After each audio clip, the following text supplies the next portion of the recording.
Today we're memorizing Romans 14:12. We're also going to look at what does it mean to give an account to God. Hi friends, I'm Miss Nancy Ruth. And I'm Mr. Roger. We want to see kids living for Jesus. This is part of Bible Drill Red Cycle. For more information, check out the description below. Now we're going to say this verse several times so that we can memorize it together as we're talking about what it means. So let's start by saying this all together. Romans 14:12. So then each of us will give an account of himself to God. Romans 14:12. To give an account of ourselves means to explain to God, and God is going to look at all the things that we have done. That includes the good things and the bad things. And we can't hide. There's no secrets from God. He knows everything. Now, in order to have this conversation, we need to know that sin means missing the perfect standard. And what is the perfect standard? The perfect standard is the perfect holiness of God. And Romans 3:23 says, "For all have sinned and fall short of the glory of God." Romans 14:12, let's say it again. So then each of us will give an account of himself to God. Romans 14:12. And to really understand this, we have to look at the bigger context. We have to look at the verses around the verse we're memorizing. So let's back up a little bit and see what this is all about. This is picking up in verse 10. "For we will all stand before the judgment seat of God. For it is written, 'As I live, says the Lord, every knee shall bow to me, and every tongue shall confess to God.' So that each of us will give an account of himself to God."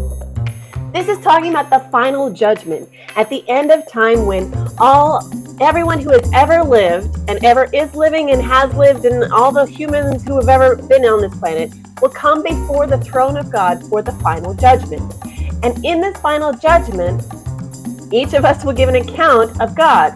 We will have to, it says that the books will be opened and all of our deeds, good and bad, will be read. And so let's say our verse again to remember what this is about. So then each of us will give an account of himself to God. Romans 14:12. Now some people say, well, but I have all these good things that I've done, and God will see all the good things that I've done, and that'll be enough, and that'll be okay. That'll make up for all the bad stuff that I've done, right? That's not how this works. Look at what else Scripture says. "We have all become like one who is unclean, and all our righteous deeds," so all those good things we've done that we think will make up for the bad, "are like a polluted garment. We will all fade like a leaf, and our iniquities like the wind take us away." Romans 14:12. So then each of us will give an account of himself to God. Romans 14:12. And so what happens when we're in this final judgment and God looks at all of the things that we've done, and none of the good stuff makes up for the bad because it just doesn't. And so what happens? Scripture tells us, look and see. "For the wages of sin is death, but the free gift of God is eternal life in Christ Jesus our Lord." Romans 6:23. See, in this final judgment, when God looks at all of our stuff and we stand before him and we're sitting there and God says, "You're guilty. You have done wrong. You are guilty." Here's the good news. While we face that punishment, those whose names are written in the Lamb's Book of Life will be saved. What that means is there's a way that we don't have to face that punishment. Look and see. John 3:16 says, "For God so loved the world that he gave his only Son, that whoever believes in him should not perish, but have eternal life."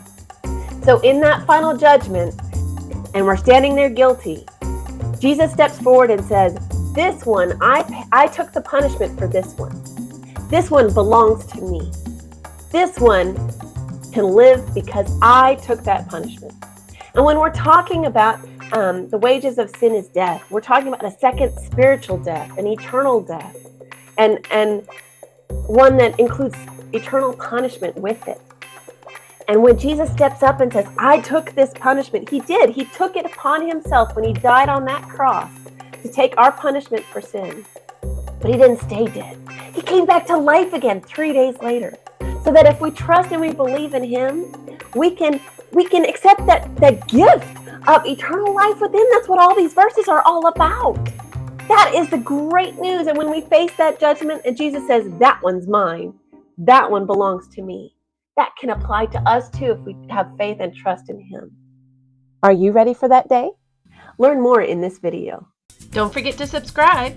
We post memory verses in 4 translations, key passages, answers to Bible questions, and more.